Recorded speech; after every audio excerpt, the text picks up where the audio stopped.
الحمد للہ وحدہ والصلاة والسلام علی من لا نبی بعد اعوذ باللہ من الشیطان الرجیم لقد من اللہ علی المؤمنین اذ بعث فیہم رسولا من انفسہم یتلو علیہم آیاتہ ویزکیہم ویعلمہم الکتاب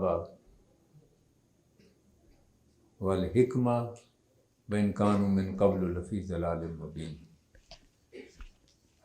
الحمدللہ ثم الحمدللہ، میرے لیے عین سعادت ہے شیخنا الکریم سیدی جناب حافظ مسعود عالم صاحب کا فرمان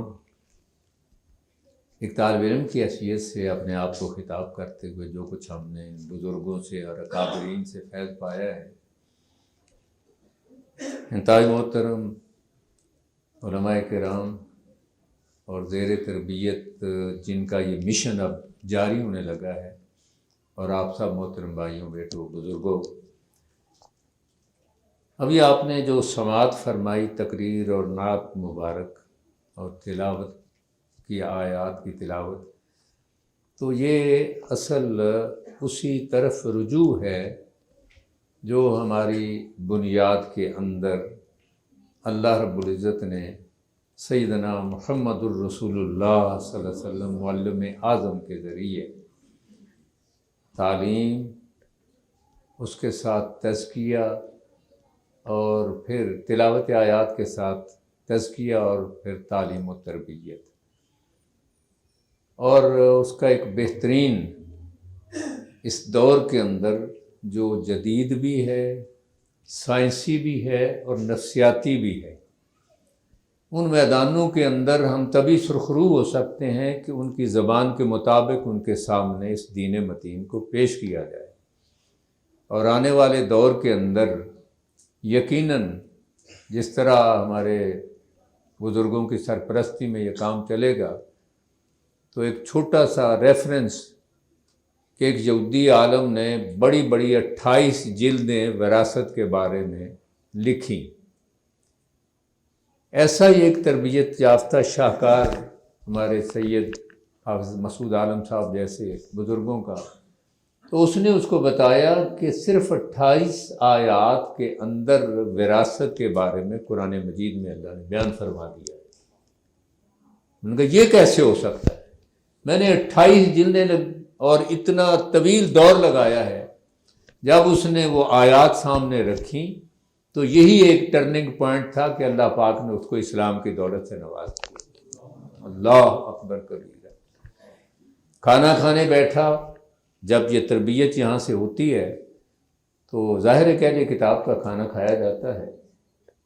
یہودی نے کھانے کے بعد کھجوریں پیش کی، انگور پیش کیے، کھا لیے، پھر اس نے شراب رکھی۔ شراب حلال ہے کہ حرام؟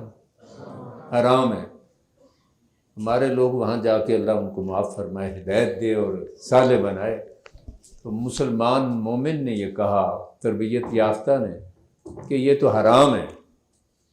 اس نے کہا آپ نے انگور کھائیں یہ حلال ہے، اسی سے یہ شراب بنی ہے، آپ کہتے ہیں حرام ہے۔ اس نے کہا کہ بیوی ہے کہ ہاں، اس نے کہا بلاؤ، آ گئی۔ بیٹی ہے، بلاؤ، آ گئی۔ اس نے کہا یہ حلال ہے اور یہ حرام ہے، یہ بھی تو اسی میں سے نکلی ہے۔ اللہ اکبر۔ جب تربیت ہمارے اساتذہ کرام شاہکار تیار کریں گے تو یہ فکرہ سنتے ہی اس کی آنکھیں کھل گئیں اور اس کو بھی اللہ نے کلمہ نصیب فرما دیا۔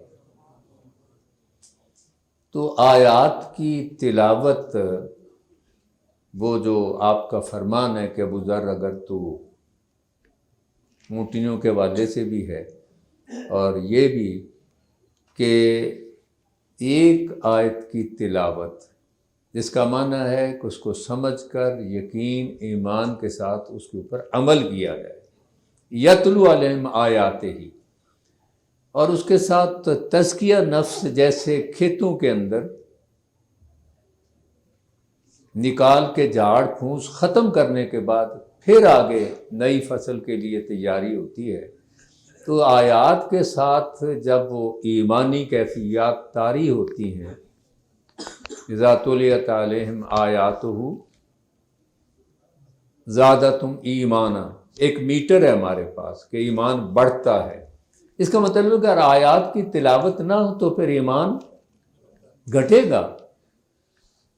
تو آیات کی تلاوت جب ایمان کو زیادہ کرتی ہیں تو پھر اس کے نتیجے میں تزکیہ جب ہوتا ہے تو ایک نیا انسان اس میں برآمد ہوتا ہے، جس کو ابو بکر، عمر، عثمان، رضوان اجمعین صحابہ کرام، تو وہی کردار آج بھی پیدا ہو سکتا ہے۔ علامہ اقبال سے کسی پوچھا کہ ترقی کا کیا راز ہے؟ ترقی آگے بڑھنے میں ہوتی ہے نا؟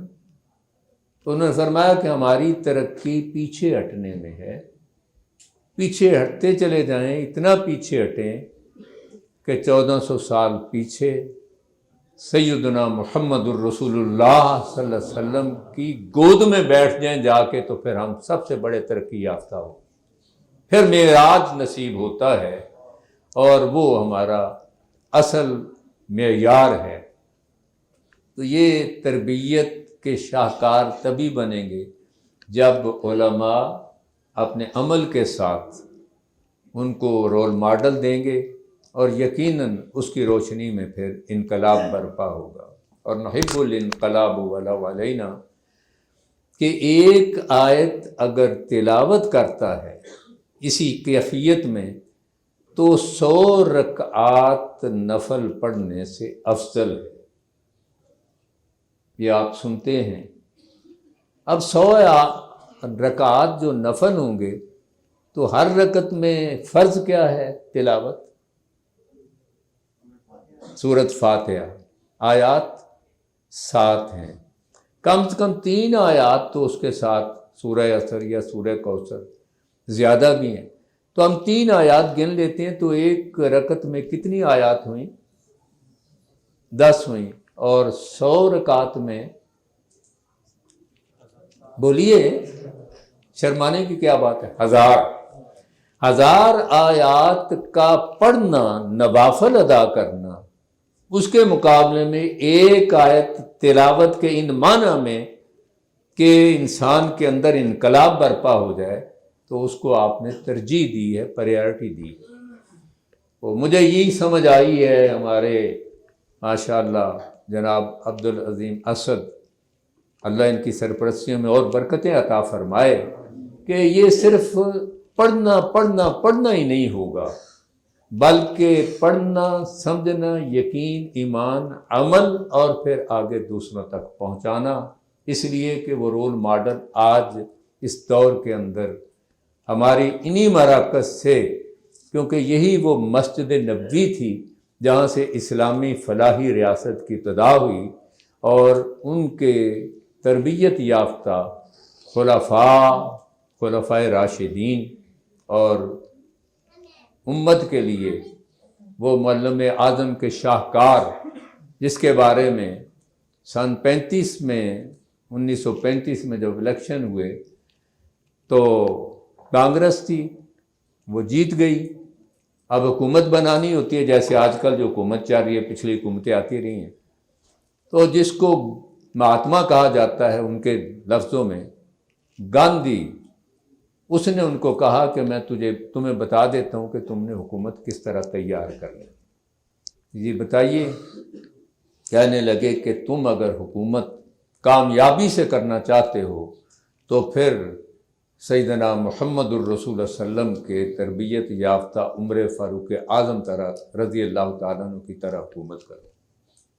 یہ انہوں نے الفضل ما شاہدت بہ الاعداء اور انسائکلوپیڈیا بریٹینیکا میں جو لکھا ہو، جیسے ہمارے فرزند بیان کر رہے تھے، of all the research personalities of the world, Muhammad was the most successful، انتہائی کامیاب۔ اور مائیکل ہارٹ نے کتاب لکھی دی 100، اس کے اندر اس نے 100 آدم علیہ السلام سے لے کر شخصیات کا ذکر کیا، اور ایک غیر مسلم ہونے کے باوجود نمبر 1 پر سیدنا محمد الرسول اللہ صلی اللہ علیہ وسلم۔ تو اس کے بغیر کوئی چارہ کار نہیں کہ ہم صرف دنیا نہیں، ربنا آتنا فی الدنیا حسنتم اور فی الآخرۃ حسنتم وقنا عذاب النار۔ تو ضرورت اسی بات کی ہے کہ رجوع الی القرآن و سنہ، رجوع الی اللہ والرسول، اور وہ تبھی ممکن ہے کہ جب ان سینوں کے اندر وہ قرآن آئے، ان کے اعضاء و جوارح سے وہ اعمال پھوٹیں اور ان کو دیکھ کے پھر لوگ مسلمان ہو اور ان کے اندر بھی تبدیلی آئے۔ یہ ایک معمولی سی لڑکی ہے نا، دنیا کی تعلیم کے حوالے سے، کیونکہ ہم اس فیلڈ میں اس کے مطابق، اور یہ علوم ظاہر ایک ذریعہ ہے، اور آپ نے دیکھا کہ گھری ہوئی لٹیروں کے اندر اس اللہ کو اس نے یاد کیا۔ آپ سماعت کر رہے تھے آیات، تو یہ بڑکیں شرک کی اور شر کی، دہشت گردی کی، اور وہ کیا کہہ رہی تھی؟ اللہ اکبر، اللہ اکبر، اللہ اکبر۔ تو آج اسی ایمان کی ضرورت ہے، اور وہ چشمے یہیں سے پھوٹیں گے انشاءاللہ ہمارے بزرگوں کی سرپرستی میں۔ اللہ پاک جو کچھ کہا سنا ہے میرے نفس کے شر اور شیطان کے شر سے محفوظ فرمائے، خیر و برکت عطا فرمائے۔ وآخر دعوانا الحمدللہ رب العالمین۔